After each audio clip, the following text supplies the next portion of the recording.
Bueno, hola, buenas tardes a todos. Estamos aquí con un nuevo webinar de Learning Genomics. Ya sabéis que es un producto formativo auspiciado por la Fundación ECO y con el apoyo de Health in Code, y de los cuales ya hemos tenido diferentes webinars con aspectos prácticos del asesoramiento genético. Yo creo que hoy hay una ponencia o una clase o un webinar realmente interesante y realmente que toca un aspecto que los clínicos, la verdad es que nos quedamos un poco, tenemos la sensación de no saber responder a la mayoría de las preguntas que nos hacen los pacientes o las personas que acuden a nuestra unidad, que es todo lo que tiene que ver con el tema reproductivo y, por supuesto, en qué situación se encuentra en este momento en España.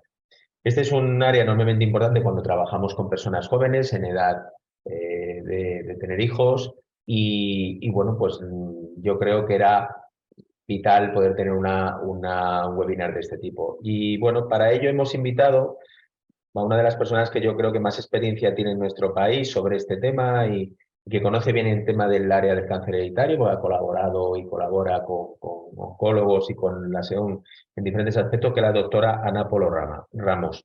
Voy a hacer una muy breve presentación. Ella es desde el año 2017 directora del Servicio de Medicina Reproductiva del Hospital de San Pablo, Fundación Puigverd de Barcelona.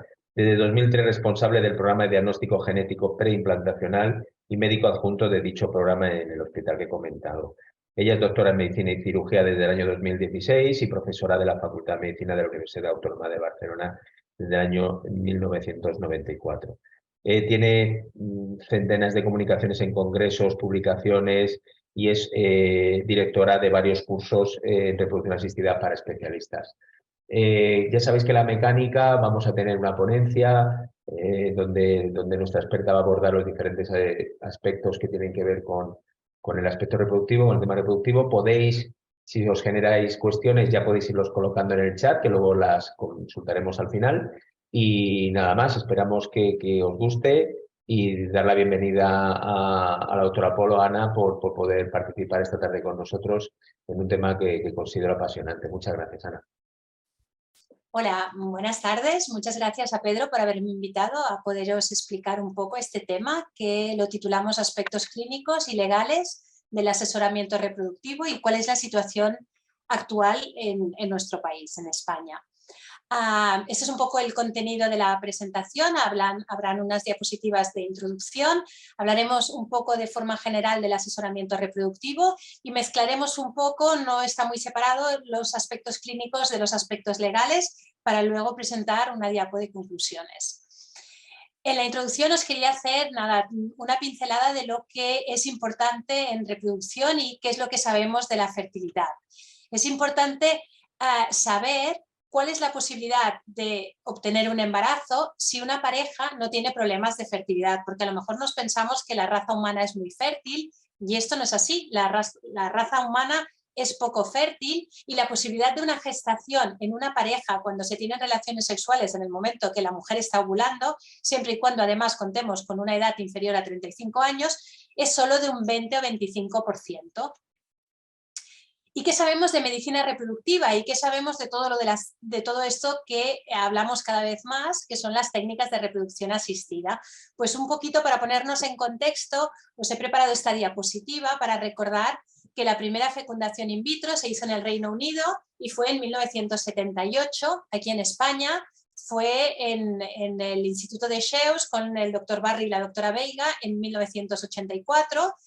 Estaríamos hablando de que podemos congelar embriones desde 1990, en España un añito después, pero esto que nos interesa más, el diagnóstico genético preimplantacional, se pudo hacer también en 1990 y en España llegó en 1994, a pesar que en ese momento la ley española sobre técnicas de reproducción asistida no mencionaba la posibilidad de hacer un DGP, pero tampoco nos cerraba la puerta a hacerlo, pero como ya veréis después en la presentación, actualmente tenemos una ley que sí que menciona el diagnóstico genético preimplantacional.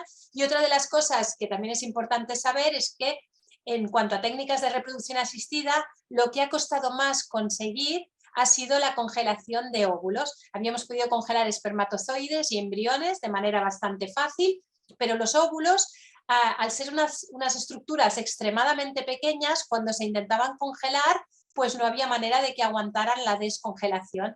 Y no fue hasta el 2005 que en Japón se empezó a describir la técnica que permitía congelar y sobre todo que aguantaran la descongelación estos óvulos. En España se empezó a hacer en 2006, nosotros en mi centro la empezamos a hacer en el 2009, pero si bien hasta dentro de hace pues como hasta el 2012 o así no nos hemos sentido cómodas con esta técnica de vitrificar óvulos.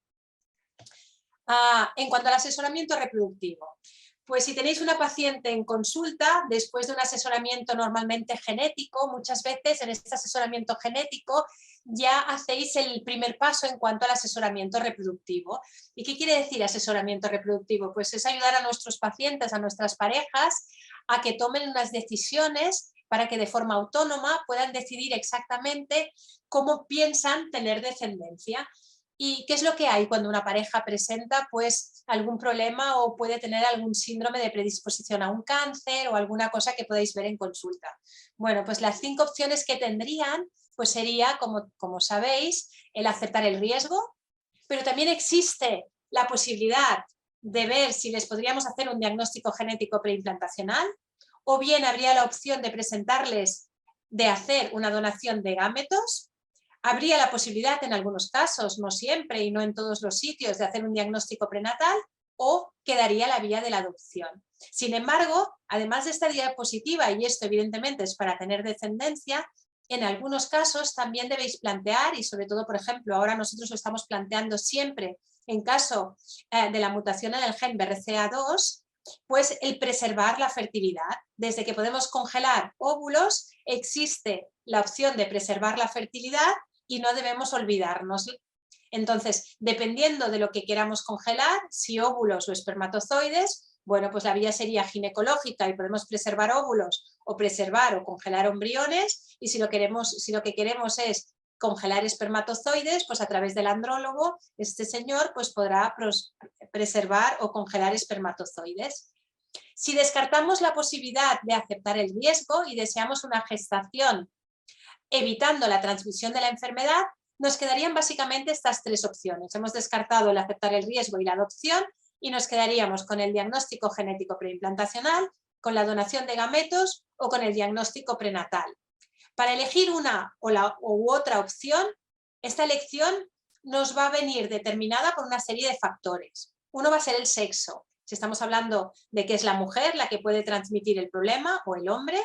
Vamos a hablar también que tiene que ver, sobre todo en la mujer, de qué edad tiene esta mujer y cuál es el potencial ovárico de esta mujer, que es lo que nombramos en esta diapositiva como reserva ovárica. Y después, otra cosa muy importante es la ley. No es lo mismo estar hablando de hacer un diagnóstico preimplantacional aquí en España que en otros países europeos o que en otros países del mundo. Y lo que pongo aquí el entorno, pues en España, por ejemplo, está la posibilidad de hacerlo vía sanidad pública o bien vía privada. Vamos a profundizar un poco aquí en el asesoramiento reproductivo, evitando la transmisión según estos diversos factores que nombrábamos. El sexo, si es la paciente, la portadora del problema, pues como mujer tendría opción de hacer un diagnóstico genético preimplantacional, cambiar el gameto femenino y pasaríamos a hacer una donación de óvulos o quedarse embarazada y luego hacer un diagnóstico prenatal. Si es el hombre el portador del problema, también podemos hacer un diagnóstico genético preimplantacional o bien la donación del gameto, en este caso masculino, y estaríamos hablando de una donación de semen, o bien que su pareja se quede embarazada y una vez embarazada poder realizar un diagnóstico prenatal. Esto sería en cuanto al sexo.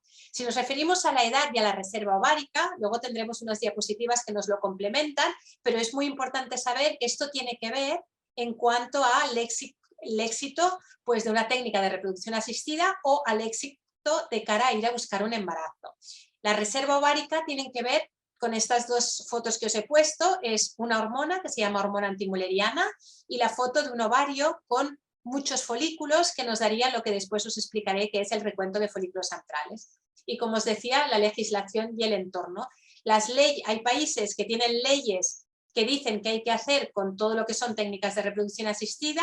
Hay países que no tienen ley, pero que se guían por guías de sociedades de fertilidad, por ejemplo, y hay otros países que no existe absolutamente ninguna ley que legisle todo el punto de cómo hacer, por ejemplo, un diagnóstico genético preimplantacional. Nosotros en España, lo veremos más adelante, pero sí que tenemos una ley que nos dice a quién se lo podemos hacer, dónde se lo podemos hacer y los requisitos obligatorios que han de tener las parejas o las pacientes a las que les vamos a hacer un diagnóstico genético preimplantacional. Para profundizar un poco más en la edad, este es un factor, es el factor pronóstico más importante a la hora de decirle a una pareja cuál es la tasa de éxito o cuál es la tasa de embarazo, la edad y en este caso la edad de la mujer. Es importante que sepáis que edad equivale a calidad, es decir, una paciente tiene 20 años, pues está en su edad más fértil y la tasa de fertilidad o la tasa de embarazo, si va a buscar un embarazo cuando está ovulando, es de un 25%, que es lo que comentábamos antes. Si esta mujer tiene 30 años, la posibilidad de que se quede embarazada, si va a buscar un embarazo de forma espontánea, va a ser ya solo de un 15%. Si tiene 40, de un 5%. Y con 45 sí que es verdad que una mujer podría conseguir un embarazo de forma espontánea, pero la posibilidad es tan solo de un 1%, pero es que aquí hay que tener muy en cuenta esta otra gráfica, que puede que esta señora se nos quede embarazada, pero después la posibilidad de que aborte, porque va a tener un embrión aneuploide, es muy, muy, muy alta. Es decir, ¿qué os quiero decir con todo esto? Que con la edad la fertilidad disminuye y aumenta la posibilidad que una vez la mujer embarazada, este embarazo acabe en un aborto y no en un recién nacido vivo, que es de lo que se trata. Pero además de la edad, lo que es muy importante si estamos pensando en tener descendencia a través de técnicas de reproducción asistida es el potencial ovárico de cada paciente, y este potencial ovárico se mide gracias a unas cosas que llamamos marcadores de reserva ovárica, que básicamente es una hormona, esta hormona que llamamos hormona antimuleriana, y el recuento de folículos antrales. ¿Qué ventajas tiene la hormona antimuleriana? Pues que es estable durante el ciclo menstrual. Ya no le tenemos que decir a las señoras que vengan unos días en concretos del segundo al quinto día del ciclo menstrual, que decíamos antes del 2014, cuando lo que le pedíamos era la FSH y el estradiol. Ahora la señora puede venir en cualquier momento y esta hormona es muchísimo más fiable que lo que pedíamos antes del 2014. Y que además, teóricamente, esta hormona, a diferencia de lo que pasaba con la FSH, si la miro el mes siguiente o dentro de 2 meses, teóricamente el valor debería ser similar. El recuento de folículos antrales también es muy fiable. Contamos estas bolitas negras que veis aquí, lo que pasa que es operador dependiente y ecógrafo dependiente. Si quien me hace la ecografía y me mide los folículos antrales, por ejemplo, es un médico de mi equipo en el que yo confío plenamente y sé con qué máquinas lo está mirando, pues el recuento será mucho más fiable que si me lo hace el ginecólogo del ambulatorio, que no estoy seguro que esté formado para hacerse este tipo de ecografías, con lo cual, dependiendo de cómo sea la ecografía, me fío más de la antimuleriana. A la práctica, ¿qué es lo que hacemos? Miramos los dos marcadores, miramos antimuleriana y miramos recuento de folículos antrales, porque son las dos cosas que nos van a predecir la respuesta al tratamiento de una paciente y lo que nos va a ayudar a tomar una decisión informada de si queremos o no hacer una técnica de reproducción asistida. La cantidad o el potencial ovárico también cambia con la edad. A los 20 años el potencial es muy alto y a los 40 años el potencial es muy bajo. ¿Y qué os quiero decir con los 40 años? Pues que a los 40 años tenemos baja calidad por la edad y bajo potencial, porque a los 40 años la cantidad de óvulos que vamos a poder sacar de estos ovarios va a ser muy inferior que si la paciente tiene 20 o 30 años. Y eso es un poquito algo que hay que tener presente si indicáis el hacer técnicas de reproducción asistida, como puede ser una fecundación in vitro o, en el caso que estamos hablando, un diagnóstico genético preimplantacional. Una vez hemos visto estos marcadores ováricos, vamos a hablar de 3 tipos de paciente. Las pacientes que tienen una reserva ovárica normal, con antimuleriana superior a 1 y recuento de folículos antrales superior a 7, que en principio pues tendrán el éxito de cada técnica. Si en una FIP digo que el éxito de la técnica es de un 35%, pues si tienen marcadores, pues vamos a tener este. Si las pacientes tienen valores inferiores a lo normal, pues la respuesta va a ser muy inferior a la esperada, y si estos valores son muy disminuidos, en este caso claramente, no hay que intentar hacer un diagnóstico genético preimplantacional porque nunca vamos a tener embriones suficientes como para llegar a hacer la biopsia embrionaria. Una diapositiva sobre el hombre y la edad en el hombre. La fertilidad en el hombre también desciende, pero podríamos hablar que desciende a partir de los 55 años, ¿vale? Con lo cual no tenemos esta prisa de las mujeres, que en las mujeres sabemos que la fertilidad empieza a disminuir a partir de los 35 años. Y siempre hay que tener en cuenta que para las técnicas de reproducción asistida en sanidad pública hay una lista de espera que es variable según las diferentes comunidades autónomas, que puede ser pequeñita de unos meses, pero nosotros, por ejemplo, en estos momentos, para hacer un preimplantacional, estamos a 1 año y medio de lista de espera. A partir de ahí, cuando sepamos un poco cómo está la paciente y le hayamos ofrecido las diferentes posibilidades, pues habrá que tomar decisiones. Si optan por hacer un diagnóstico genético preimplantacional, como os decía, lo que es muy importante es la edad de la mujer, la ley, si estamos en España, pues ahora os explicaré cómo es la ley, y si lo quiere hacer de forma pública o de forma privada. Con la edad, como os decía, os disminuye la calidad y la cantidad de óvulos, por lo cual no se debe recomendar a nadie que tenga 40 años, más de 40 años, por ejemplo, el hacer un diagnóstico genético preimplantacional, o si se le plantea, decir que las posibilidades de éxito van a ser muy pequeñas. ¿Y qué es esto de hacer el diagnóstico genético preimplantacional para los que no lo hayáis oído mucho?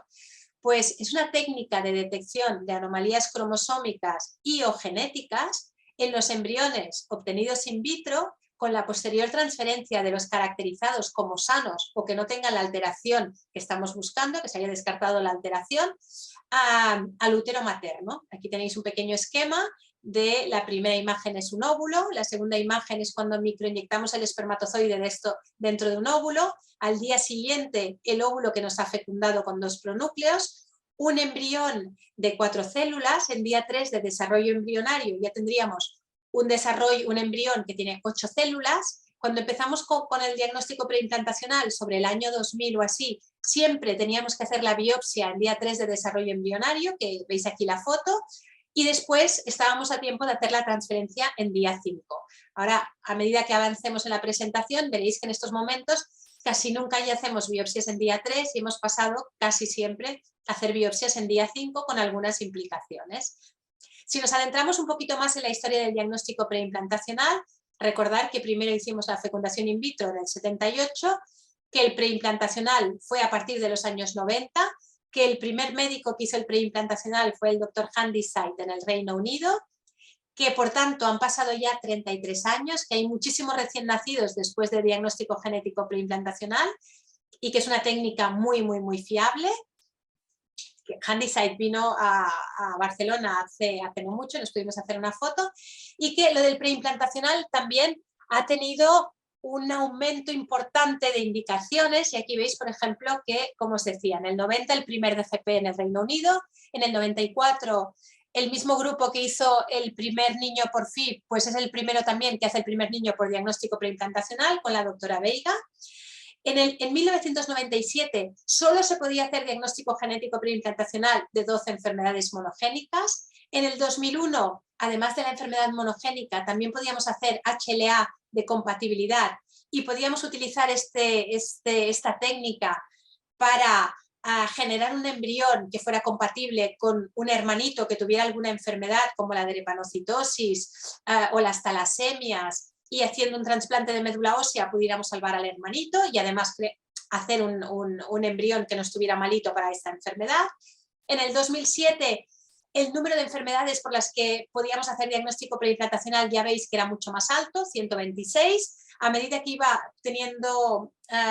se iba desarrollando todo lo que es el genoma, pues iban pudiendo hacer más enfermedades, y a partir del 2015 ya podríamos decir que podemos hacer en nuestro centro, por ejemplo, diagnóstico genético preimplantacional de cualquier enfermedad monogénica de la que se disponga la mutación causante, o incluso, aunque no la conozcamos, siempre y cuando sea posible su seguimiento mediante un estudio familiar. Pasamos a hablar del marco legal y ético, y pasamos a adentrarnos en la legislación o en la ley que regula todo esto. Nosotros, nuestra primera ley de reproducción asistida era una ley de 1988, donde, como os digo, como el primer DGP era en el 90, no podía hablar de DGP porque no existía.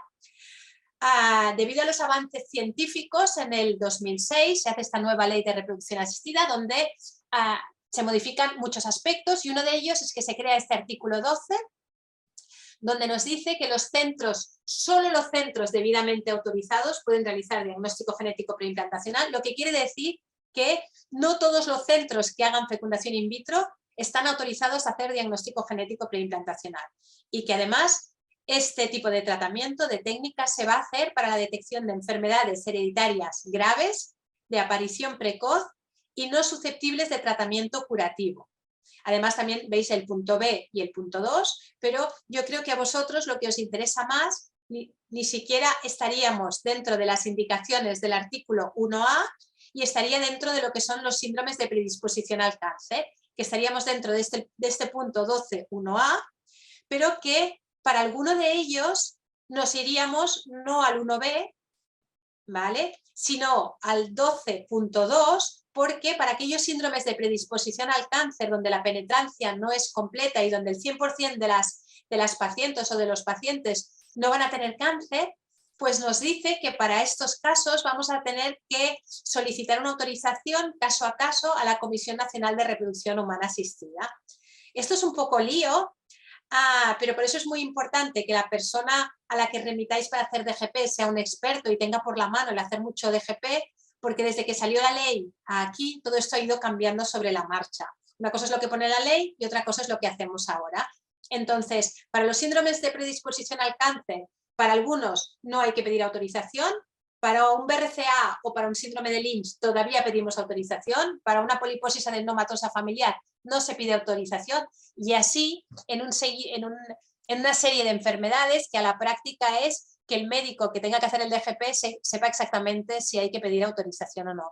Es muy importante pedir esta autorización porque si se hace un caso y hay algún problema y no se ha pedido la autorización, es una sanción muy grave para el centro, además de que si luego este paciente tiene un problema de cualquier supuesto, incluso un error humano al poner un embrión, pues si no se ha pedido la autorización, pues las consideraciones legislativas o legales de esto pues pueden ser pues mucho más graves. Vale. Nosotros fuimos el primer centro español que una vez salida esta ley pedimos una autorización, era el caso de una paciente que tenía una mutación en el gen BRCA1, fuimos el primer centro que fuimos autorizados, con tan buena suerte que hicimos el tratamiento en esta paciente y la primera vez que transferimos el primer embrión no portador de esta mutación, la paciente se quedó embarazada y tuvo una niña. Posteriormente, cabe decir que esta paciente a los 3 años de parir se le presentó un cáncer de ovario y tuvimos que correr todos, en estos momentos está muy bien, pero es un caso que bueno, llama la atención porque todos lo recordamos. Es importante también entender que cuando estábamos haciendo el diagnóstico genético preimplantacional en los primeros casos, estábamos poniendo un embrión que no tenía este gen o esta mutación en este gen, pero no sabíamos si este embrión era un Down o podía tener alteraciones cromosómicas de otro tipo que luego se acabase en un aborto, ni nada de todo esto, porque primero, tecnológicamente no se podía hacer, mirar todos los cromosomas más una mutación genética, pero también porque a nivel de la sanidad pública tampoco estaba indicado ni estaba contratado el hacerlo, y nosotros también fuimos un centro pionero a poder hacer con esta misma biopsia no solo la determinación de la mutación causante de un problema o de un síndrome de predisposición al cáncer, sino además también mirar toda la dotación cromosómica, como veis aquí, que decíamos como de doble factor porque estábamos mirando todo el aspecto cromosómico más el aspecto genético. Todo lo que tiene que ver con diagnóstico preimplantacional y con nuestra ley también tiene un aspecto ético importante, que aquí no todo el mundo opinaremos lo mismo y que también depende dónde se esté explicando, pues la gente puede opinar de manera diferente. Es muy importante entender que nuestra ley dice que podemos seleccionar embriones que no tengan enfermedades graves, pero en ningún caso va a permitir la selección de sexo o la selección de embriones con otras características que no tengan que ver con enfermedades graves. Esto dependiendo de dónde lo expliques te puede parecer bien o no, incluso yo que me dedico a esto, dependiendo de dónde lo explico, y aunque lo explique a médicos y a ginecólogos, hay ginecólogos que opinan pues, que esta técnica ellos no la acaban de ver adecuada, que piensan que, bueno, que es una técnica que no deberíamos estar utilizando. Entonces, bueno, este punto es muy importante de tener en cuenta en cuanto a lo que es el diagnóstico genético preimplantacional. Pasamos al marco práctico. ¿A qué es exactamente el diagnóstico genético preimplantacional? Pues como os decía al principio, siempre antes de que una paciente haga una técnica de reproducción asistida, le vamos a tener que hacer un estudio previo. A nivel de la mujer, va a consistir en una analítica para ver una hormona, que es la hormona antimuleriana, y una ecografía, donde valoraremos pues, cómo está el útero, pero sobre todo el potencial ovárico con estas bolitas pequeñitas que veis aquí, que son los folículos antrales. Y al hombre le vamos a pedir un seminograma.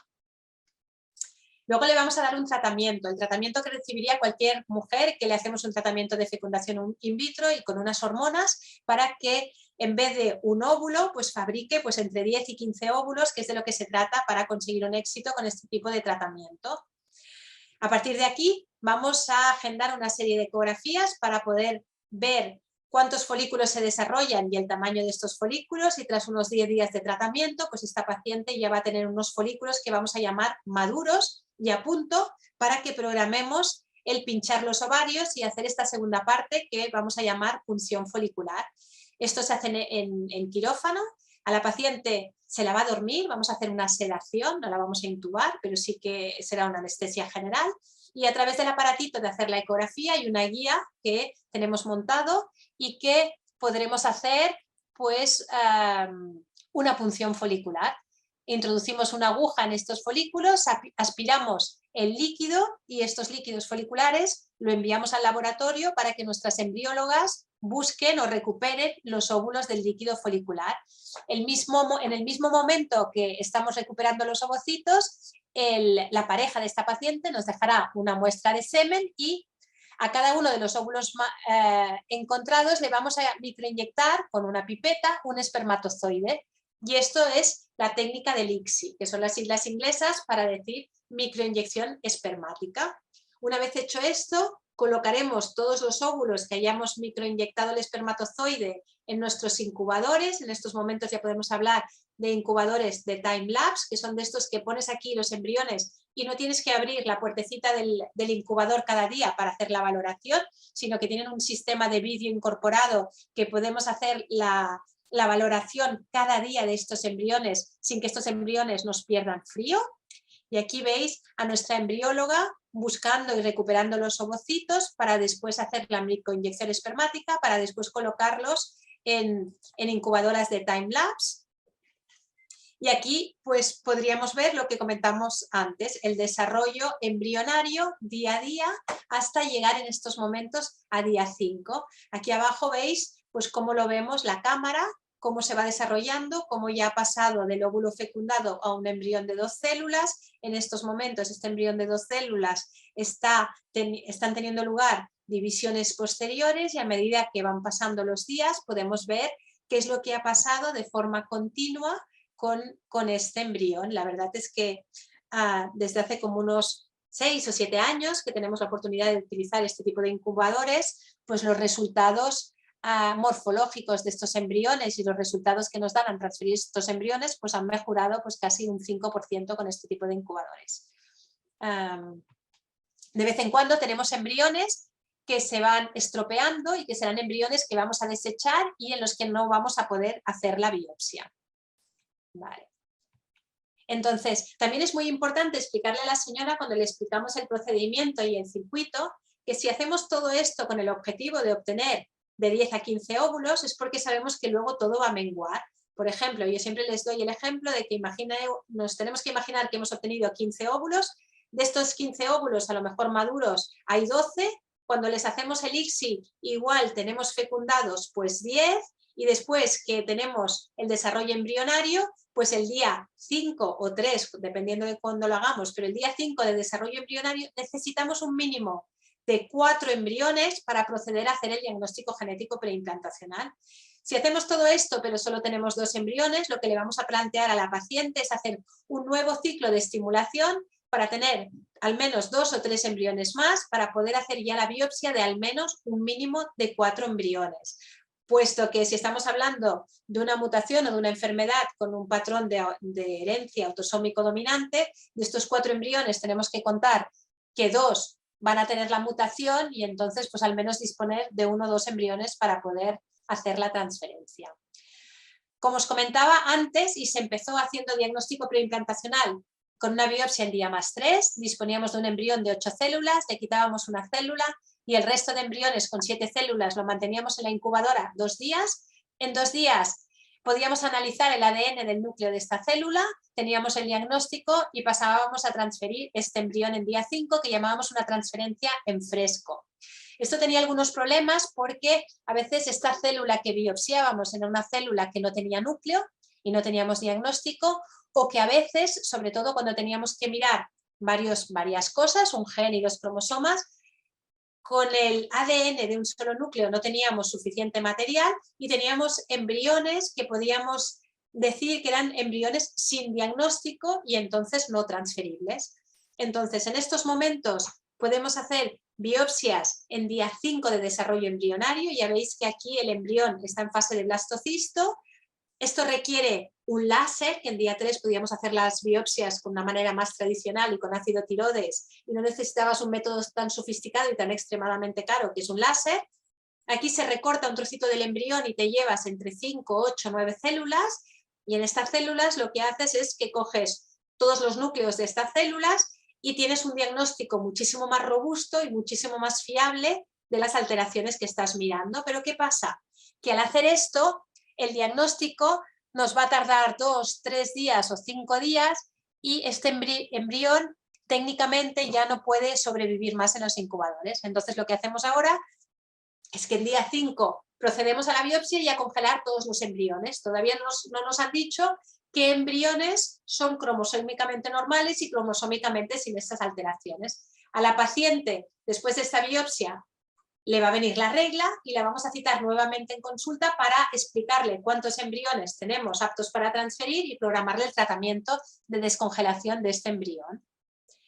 Entonces, una vez hecho la biopsia, dependiendo del problema, de lo que queramos hacer y del tiempo, pues se hará una técnica u otra. Ahora hacemos casi siempre NGS o cariomapping para la detección de mutaciones genéticas y dotaciones cromosómicas.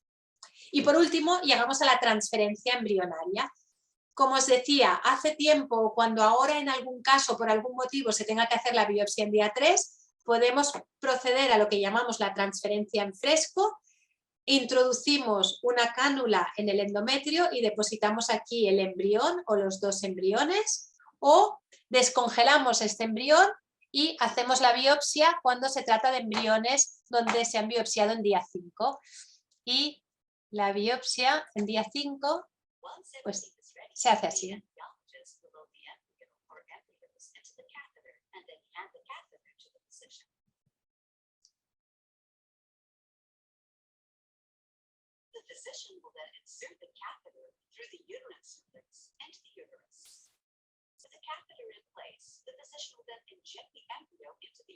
Esto es como es un catéter, para que tengáis una idea de qué estamos poniendo.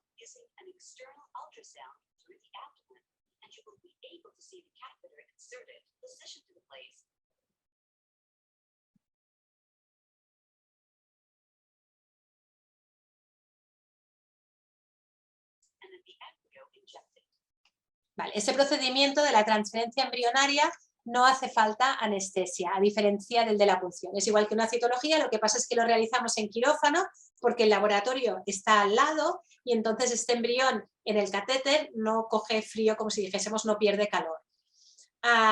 Esto es cuando tenemos que descongelar los embriones, que la paciente va a recibir también un tratamiento para hacer esto, y a partir de ahí, una vez el transfer hecho, nos vamos a esperar 10 días, sobre todo si hacemos los transfers en día 5, para hacer una prueba de embarazo, que la podemos hacer en orina o en sangre, pidiendo una beta-HCG, y si es positiva, 15 días más tarde, 2 semanas más tarde, ya podremos programar una ecografía de confirmar este embarazo. Una vez hecho esto, si hay embarazo, a la paciente la vamos a asesorar que de todos modos puede ser recomendable hacer un diagnóstico prenatal para confirmar que el diagnóstico es correcto y que no ha habido ningún error de la técnica o humano. En principio, por ejemplo, para los síndromes de predisposición al cáncer, las pacientes no suelen hacer prenatal, pero cuando hacemos diagnóstico preimplantacional para una enfermedad, para una enfermedad de Huntington, por ejemplo, aquí sí que intentamos que las pacientes además se hagan el prenatal por si acaso hubiera habido algún error de algún tipo. ¿Qué esperamos de la técnica? Pues la tasa de embarazo por ciclo iniciado estaría entre el 30 y el 35%, una tasa de gestación por punción del 40% y una tasa de gestación, si la paciente llega a transferencia, del 50-60%. Estos números además no van a ser iguales si la paciente tiene 30 años que si tiene 39 años. En la paciente de 30 años estaríamos hablando probablemente de más del 60%. ¿Vale? Dejamos el diagnóstico preimplantacional y ahora la presentación ya pasa un poquito más deprisa porque lo importante era que tuvierais una visión un poquito de qué es el preimplantacional, que va a ser probablemente la primera opción que van a querer los pacientes, pero si no hablamos de la donación de gametos, donación de óvulos, y quien tiene el problema es la mujer, o donación de espermatozoides. Si tenemos que hacer una donación de óvulos o requerir una donación de óvulos, pues entonces tendremos que hacer lo que llamamos una fecundación in vitro con donante de óvulos, mientras que si lo que tenemos que recurrir es a un banco de semen, pues dependiendo sobre todo de la edad de la mujer y del estado de sus trompas, podremos hacer una inseminación artificial con semen de donante o bien una fecundación in vitro con semen de donante. En cuanto a la donación de gametos y a la donación de semen, es importante saber que todo lo que son donaciones en España son actos voluntarios, altruistas y de momento anónimo, si bien hay toda una corriente en el norte de Europa que hace que esto esté cambiando y en estos momentos en España hay una presión muy fuerte para que se quite el anonimato de la donación de gametos. En estos momentos sigue siendo anónima. Los donantes de semen, la calidad del semen tiene que ser no normal, sino muy buena, y que vamos a mirar todo lo que son enfermedades de transmisión sexual, y desde hace unos años vamos a hacer un cribado genético, bueno, además de pedir un cariotipo de estos donantes, vamos a hacer un cribado genético para las 6 enfermedades recesivas más frecuentes. Y la donación de semen, o hay hospitales dentro de la sanidad pública que tienen banco público de semen. Entonces, si la mujer tiene menos de 38 años y tiene una o las 2 trompas permeables, vamos a poder indicar hacer inseminaciones artificiales. Es un tratamiento que se parece al de la fecundación in vitro o al del DGP, pero muchísimo más suave, que lo que se trata es asegurarnos que esta paciente ovula y en el momento que está ovulando preparar el semen y depositarlo dentro del útero. La tasa de éxito de esta técnica, pues por ciclo sería de un 20-25%, se plantearían hacer 4 intentos y después de 4 intentos esta mujer habría tenido pues entre el 50 y 55% de posibilidades de quedarse embarazada.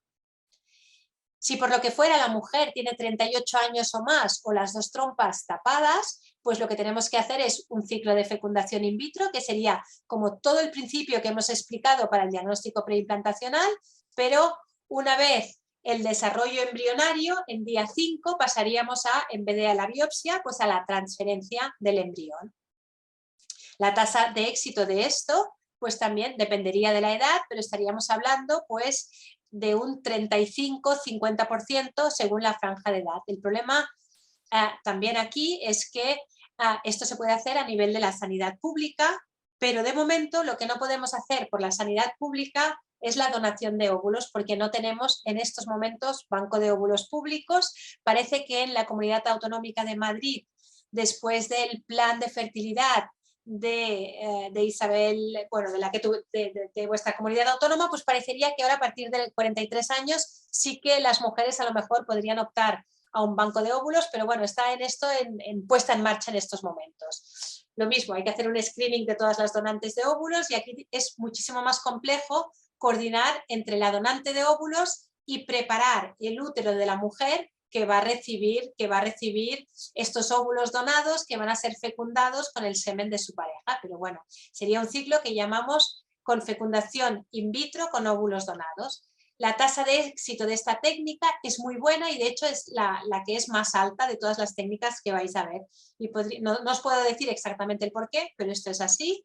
Y hay una tasa de gestación por ciclo de un 60-70 y sobre todo en los centros privados, pues después de 3 intentos estas mujeres tendrían hasta un 90% de posibilidades de haberse quedado embarazadas.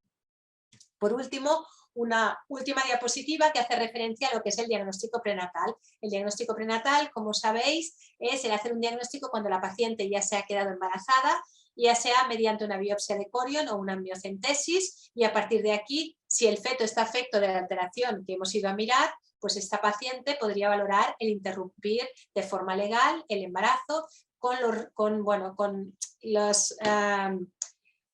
los problemas traumáticos que significaría pues, una interrupción del embarazo cuando esta paciente esté de 12, 14, 16 semanas, incluso en ocasiones de más. Como conclusiones de toda esta presentación, en caso de cánceres hereditarios es muy importante realizar un asesoramiento reproductivo, ver si esta paciente quiere tener descendencia o no, y en caso de que sí que quiera tenerla, presentarle las diferentes opciones y ayudarla a tomar una decisión.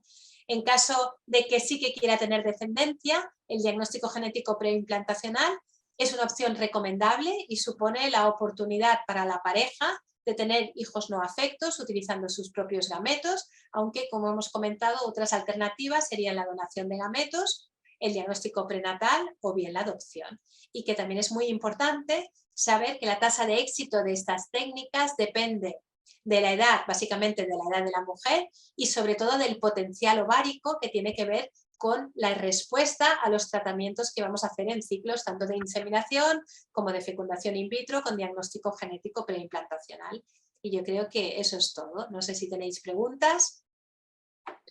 Bueno, pues muchísimas gracias, Ana. La verdad es que ha sido una revisión exhaustiva, además tocando los temas técnicos que efectivamente muchas veces hay ahí, por lo menos para los que nos dedicamos a esto, una serie de cuestiones que dudamos en cuanto a las técnicas, y la parte administrativa legal, que yo creo que también es un mundo proceloso ahí en el que nos metemos y que a veces puede ser la razón para que alguien no opte a una cosa de este tipo, ¿no? Sobre todo los tiempos, que te iba a preguntar yo luego un poco más tarde. Hay un par de preguntas, voy a dar paso primero a un par de preguntas que hay en el chat y luego ya si eso ya te hago yo alguna. A ver, la primera de ellas es un caso clínico. Dice, es el caso de una paciente diagnosticada con 34 años de un cáncer de mama, bueno, receptores hormonales positivos, ER2 negativo, con una mutación en ATM. Preservó ovocitos antes de iniciar la quimioterapia y bueno, hizo 5 años de tratamiento, hizo quimio y 5 años de tratamiento con tamoxifeno y goserelina y finaliza el tratamiento a los 40. La pregunta que hace dice, ¿cuándo se debería comenzar la tramitación del diagnóstico gestacional preimplantacional? Y entre paréntesis, en la Comunidad de Madrid. Vale. No sé si eso no lo puedes contestar tú. Luego te hago otra pregunta. Vale, porque este caso es un caso complejo, ¿vale? Entonces entiendo que ¿tienes cuántos óvulos se preservaron? 9. 9, vale. Esto es un número muy pequeño de óvulos. Entiendo que si tenía un cáncer de mama, pues probablemente, y esto además hace tiempo, pues los oncólogos eran bastante reticentes a hacer un segundo ciclo, pero nosotros un cáncer de mama con 9 óvulos, pues seguramente intentaríamos ver si podemos hacer sin ningún tipo de descanso, pero después de la punción volvemos a estimular y un siguiente ciclo, lo que retardaría en una semana más probablemente el inicio de la quimio, pero intentaríamos conseguir más, porque además, aunque en este momento del cáncer de mama aún no tuviésemos el diagnóstico genético, pues ya podemos sospechar que en un alto porcentaje pues sí que va a haber algo genético, y lo primero es que este número de óvulos es muy pequeño para tener éxito con un preimplantacional, por lo que os decía de que todo va menguando mucho.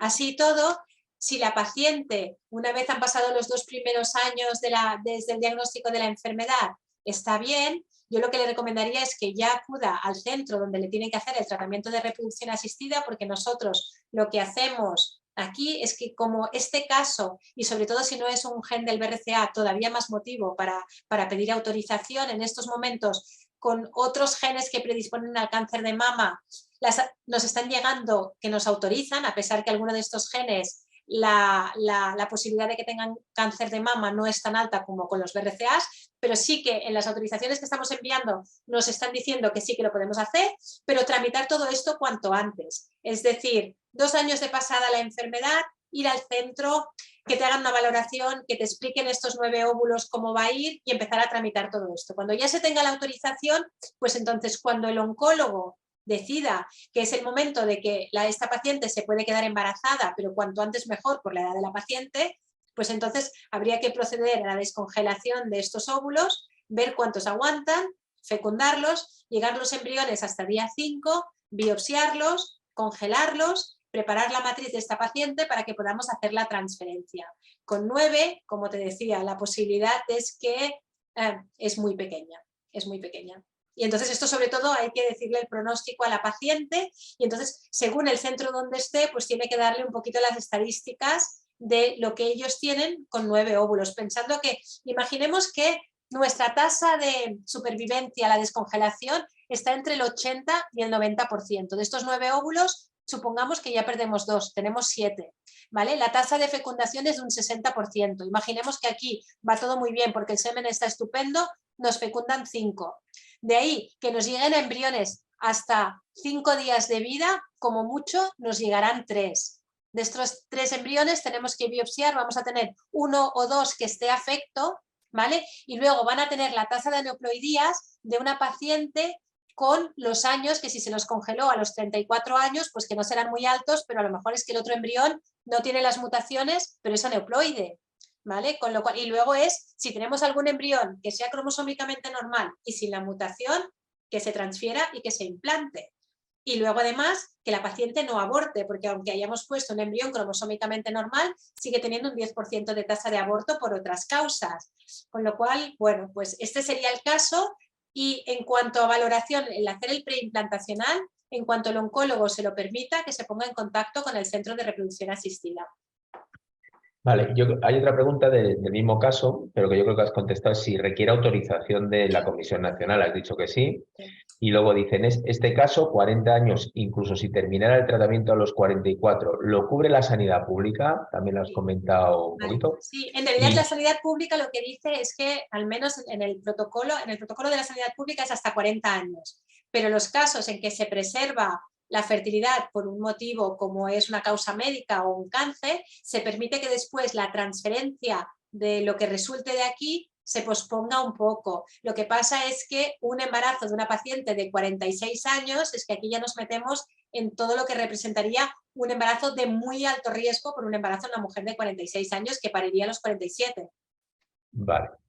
Y luego la otra pregunta que hace de este caso es qué probabilidades de éxito podría llegar a tener, que ya lo has ido comentando en cómo va bajando, ¿no? Vale, luego hay otra pregunta, dice, buenas tardes, dice, en relación a la posibilidad de poder producirse el fenómeno de allele dropout, ¿en qué casos es necesario realizar los estudios de segregación para determinar el haplotipo de riesgo asociado a la enfermedad familiar?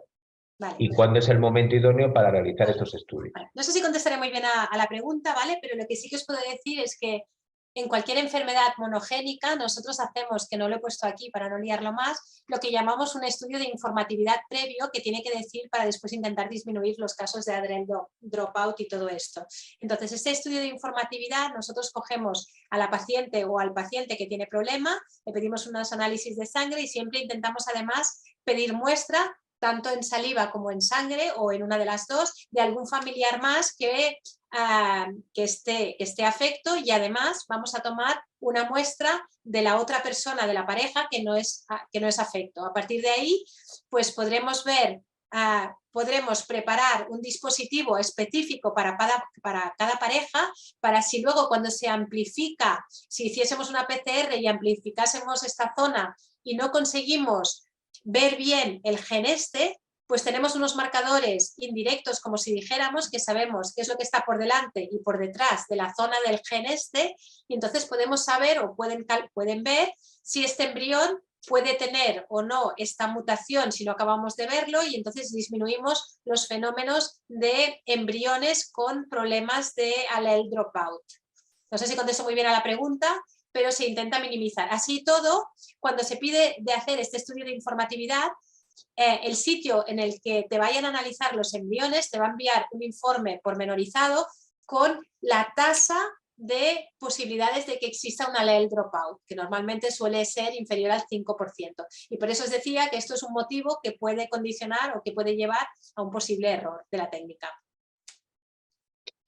Vale, en relación con esto,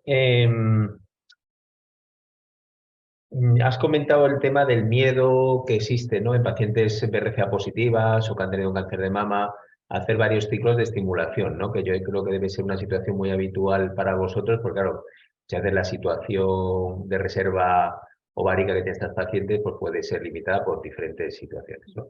Ahora, nosotros, por ejemplo, estamos haciendo una tesis aquí sobre la reserva ovárica en mujeres BRCA sanas, es decir, ¿no?, porque parece que hay algunos trabajos que hablan de que la reserva ovárica en mujeres BRCA no sé muy bien por qué, parece Fíjate, pues ser Pedro, menor. que nosotros también hemos hecho un trabajo aquí bueno, varios trabajos hablando de esto y que llevábamos 10 años, que sí que se no, y que trabajos que decían para un lado y para otro, y nosotros ahora, por la evidencia científica, la que presentamos en nuestra comunidad autónoma, donde realizamos nuestro propio protocolo, a través de los últimos trabajos, que si quieres te puedo enviar las referencias, pero ahora no tengo presente, pues ya estamos como indicación preservando fertilidad en BRCA, porque sí que parece que la evidencia es clara de que las pacientes con esta mutación tienen una disminución de su reserva ovárica mucho más precoz que las pacientes que no tienen esta mutación. Entonces, nosotros a nivel de Cataluña, esta ya es una indicación y el motivo es este, porque no las que tienen otro tipo de mutaciones de cáncer de mama, pero para BRCA, y de hecho más para BRCA1 que para BRCA2, nosotros estamos preservando porque parecería claro. Y en cuanto al el miedo para los tratamientos hormonales, si los oncólogos van a dejar a estas pacientes que se queden embarazadas y tener entonces que les suba el estradiol durante 9 meses, como sube cuando una paciente está embarazada, el estradiol que le va a subir durante mis 10 días de tratamiento, que sí que es verdad, lo van a tener, pero igualmente mucho más bajo que durante el embarazo y solo durante 10 días, esto no va a ser el motivo por el cual después la señora vaya a tener un cáncer o no lo vaya a tener, o este cáncer vaya a diseminarse más o vaya a ser más grave que no. Y aquí también yo creo que los oncólogos durante este tiempo, algunos han sido más reticentes con razón, pero poquito a poco la mayoría de oncólogos, o al menos aquí donde yo estoy, pues ya pueden tranquilizar un poco a las pacientes y decirles que el tratamiento hormonal, a pesar que las que en concreto tienen cáncer de mama les vamos a dar letrozol para disminuir el estradiol durante esos 10 días, pero no creemos que eso influya a la hora de cómo va a evolucionar esta paciente en cuanto a la mutación en este gen. Ana, ¿en los últimos años veis una tendencia que cada vez haya más familias, o sea, que tengáis más consultas de reproducción en familias con cáncer hereditario? ¿Veis que hay un incremento en la demanda de este tipo de consultas? Muchísimo. Mira, nosotros empezamos en el 2003. Primero solo podíamos hacer 5 casos al año, pasamos a 10, a 15, a 20. En estos momentos estamos entre 45 y 55 casos al año, pero de primeras visitas para diagnóstico preimplantacional, yo me quedé en el 2017, ¿vale? En el 2017 veníamos haciendo 100 al año, ¿vale? Entonces, como me hicieron directora del servicio, dejé de contarlas y ahora el año pasado contamos porque veíamos que algo se nos había desequilibrado y en estos momentos estamos haciendo 250 primeras visitas, con lo cual se nos ha alargado la lista de espera, pero es que además, antes cuando preservábamos, casi nunca hacíamos diagnóstico preimplantacional, pero desde el 2009 o 2010 preservamos a todos estos cánceres de mamas que cada vez vemos más y cada vez vemos en edades más precoces. Para estas navidades hemos tenido 3 chicas con menos de 20 años diagnosticadas de cáncer de mama. Ha sido una avalancha. Yo esto hace 10 años evidentemente no lo veíamos. Y estas chicas muy probablemente ahora se les ha diagnosticado el cáncer de mama y no tienen el estudio genético hecho. Pero me juego lo que quieras a que las 3 les sale algo cuando hagamos el estudio genético. Y esto lo vemos más, lo vemos cada vez más. Y de hecho, bueno, pues no sé, no te podría decir por qué, pero yo antes no veía o no me llegaban chicas tan jóvenes con cáncer de mama. Sí, todos tenemos la misma percepción, ¿no? Y en las cifras de los registros se ve que va incrementándose, ¿no? Bueno, pues no sé, voy a mirar a ver si no hay ninguna pregunta más. Yo creo que por concluir algo, yo creo que queda claro que este es un tema en clarísimo incremento y desarrollo, que tenemos la obligación, los que no nos dedicamos a la reproducción, pero sí de tener unas nociones básicas, ¿no?, donde poder por lo menos informar básicamente a nuestros pacientes de las consultas de consejo genético sobre esta disponibilidad y luego tener, que yo creo que es fundamental, una muy buena coordinación con las unidades de reproducción, ¿no?, de los centros. Yo creo que es clave porque, bueno, muchas veces trasladamos a la paciente y había que haber informado un poquito antes o pedirle alguna serie de pruebas. Yo creo que es fundamental establecer conexiones y más por lo que dices tú, Ana, porque el incremento de situaciones en las que tenemos que solicitar consultas con vosotros se va disparando, ¿no? Yo creo que tenemos que formarnos un poquito mejor en esto. Y nada más, no sé si quieres añadir alguna cosa, Ana, y si no, despediríamos la jornada. No, nada más. Pues muchísimas gracias y muy buenas tardes a todos.